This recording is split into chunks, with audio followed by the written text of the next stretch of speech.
Isang mapagpalang umaga sa ating lahat, mga kapatid ko kay Kristo, mula sa The Solid Rock Morning Devotion. Isang kagalakan na muli tayo ay makapagbulay-bulay sa salita ng Panginoon sa umagang ito. Mga ilang minutong pagbubulay-bulay ng mga salita ng Panginoon upang papurihan at sambahin ang ating Panginoong Hesukristo. Salamat po sa pagsama ninyo sa akin ngayong umaga, mga kaibigan, upang magbigay tayo ng kalakasan at encouragement ang salita ng Diyos na ating pag-uusapan ngayong umaga. Ang pag-uusapan natin ngayong umaga ay matatagpuan sa Hosue, Kapitulo 1, talatang 9, sa New International Version sa salitang English. Have I not commanded you? Be strong and courageous. Do not be afraid. Do not be discouraged. For the Lord your God will be with you wherever you go. Tayo po ay manalangin. Ama naming Diyos na makapangyarihan sa lahat, marami pong salamat sa magandang umaga na iyong ibinigay sa amin.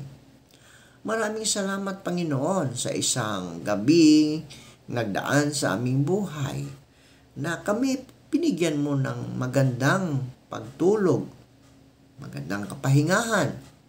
Iniingatan mo kami upang kami ay makatulog ng mahimbing. Maraming salamat, Panginoon, sa muli mong paggising sa amin sa umagang ito. Salamat na kami binigyan mo pa ng lakas, buhay, na patuloy naming gagamitin upang kami, O Diyos, ay patuloy na magbahagi ng iyong mga salita para sa mga taong hindi kapanila kilala, upang sila, O Diyos, ay maligtas din at magkaroon ng buhay na walang hanggan sa iyong tahanan, Panginoon. Panginoong Hesus, aming itinataas ang aming mga kaibigan na may mga karamdaman. Hindi ko man sila kilala, O Diyos, pero alam mo, Panginoon, ang kanilang kalagayan sa panahon ngayon. Lord, abutin mo po ang bawat isa upang sila, O Diyos, ay magkaroon ng kagalingan sa mga karamdaman. Ibalik mo ang lakas na nawala sa kanila upang manumbalik ang kanilang sigla at bahaginan ng iyong mga salita sa iyong kapangyarihan na ibinigay sa kanila ang pagpapagaling. Panginoong Hesus, patuloy kong itinataas sa inyo ang aming bansa, ang bansang Pilipinas. Patuloy mong pagpalain ang bansang Pilipinas. Bigyan mo ng karunungan ang aming mga nangunguna, ang aming presidente, hanggang sa pinakabababang posisyon ng barangay. Lord, bigyan mo sila ng makadiyos na karunungan upang kanilang gagawin ang ayon sa iyong kalooban, Panginoon. Tulungan mo sila, Panginoon, na makamit nila ang kanilang mga plano para sa bansang Pilipinas, Panginoon. Panginoon, patuloy ko rin itinataas sa inyo ang aming mga kaibigan na mga mangingisda, na patuloy mo po silang ingatan sa kanilang pangingisda, Panginoon. Naway marami silang isdang mahuhuli upang maraming pagkain ang maihanda sa kanilang hapag ng aming mga kaibigan.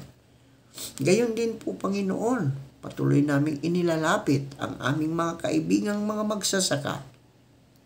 Patuloy mo po silang ingatan sa kanilang pagsaka, O Diyos, upang marami pong mga pananim ang kanilang matanim, katulad ng palay, gulay, prutas, at iba pa. Tulungan mo sila, Panginoon, na maiangat ang kanilang kabuhayan at maging ang aming pamahalaan ay tumulong, Panginoon, na mapaayos ang buhay ng aming mga magsasaka dahil sila po ang tinatawag na backbone ng aming bansa, dahil sila po ang nagpo-provide ng pagkain sa aming mga anak mo, O Diyos. Panginoon, patuloy ko ring itinataas sa inyo ang aming mga kaibigan na naghahanap buhay sa ibang bansa, ang mga OFW. Sila man, Panginoon, ay nagtiis doon sa lugar na malayo para sa kanilang pamilya na mabigyan ng maayos na buhay ang kanilang pamilya dito sa Pilipinas. Ingatan mo sila, Panginoon, at ilayo mo ang mga kaibigan namin ito sa mga pagsubok, sa tukso, o sa mga karamdaman man. Bagkus sila po'y proteksyonan mo, Panginoon, sa lahat ng oras ng kanilang mga ginagawa. Amin ding inilalapis sa inyo ang aming mga kaibigan na naghahanap ng trabaho.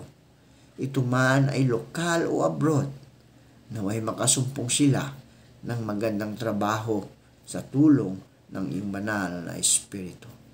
Maraming salamat, O Diyos, sa mga kasagutan sa aming mga panalangin sa pangalan ni Jesus. Amen. Fearless. Bilang tao, normal na makaramdam tayo ng takot. Pero madalas hindi natin namamalaya na ikinukulong na tayo nito at unti-unting pinapatay ang liwanag ng pag-asa.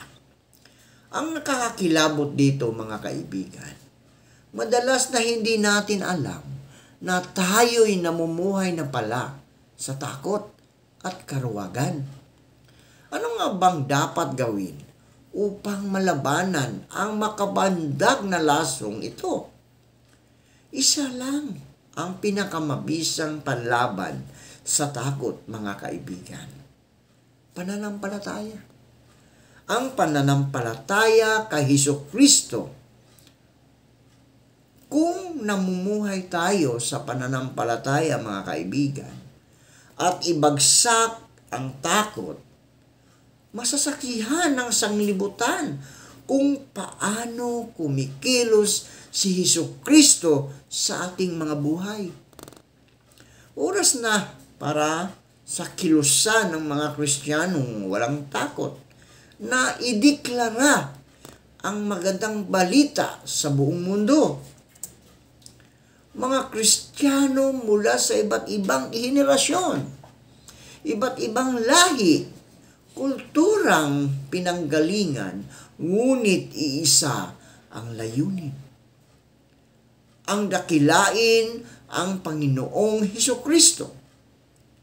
Tayo ang mga Kristiyanong iyon, mga kaibigan, matatapang, magigiting at malalakas ang loob dahil tayo ay may pagkakakilanlan kung kanino tayo nabibilang.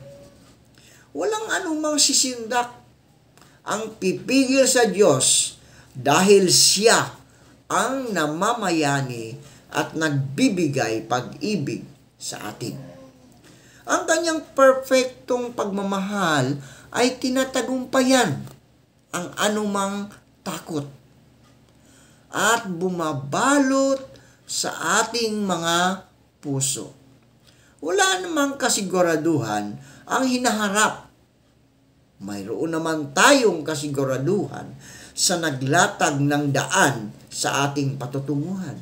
Ang Panginoong Hesukristo ang ating kasiguraduhan, mga kaibigan, no? Ang Panginoong Hesukristo. Sinasabi nga sa Josue 1:9, be strong and courageous. Do not be afraid. Do not be discouraged. For the Lord your God will be with you wherever you go. Kaibigan, bakit di mo simulan? Lakasan ang loob mo ngayon at ibahagi ang iyong pananampalataya sa iba. Ang kapangyarihang binigay sa iyo ng Panginoon upang ibahagi mo ang salita ng Diyos. Manalangin tayo. Marami pong salamat, Panginoon, sa mga salita na aming napagbubulay-bulayan sa umagang ito ayon sa Josue 1:9. Salamat, Panginoon, na binigyan mo kami ng tapang, no? Na hindi matakot na ibahagi ang mga salita mo, Panginoon, sa buong mundo. Maraming salamat, Panginoon, sa banal na Espiritu na siyang patuloy na nagbibigay sa amin ng kalakasan.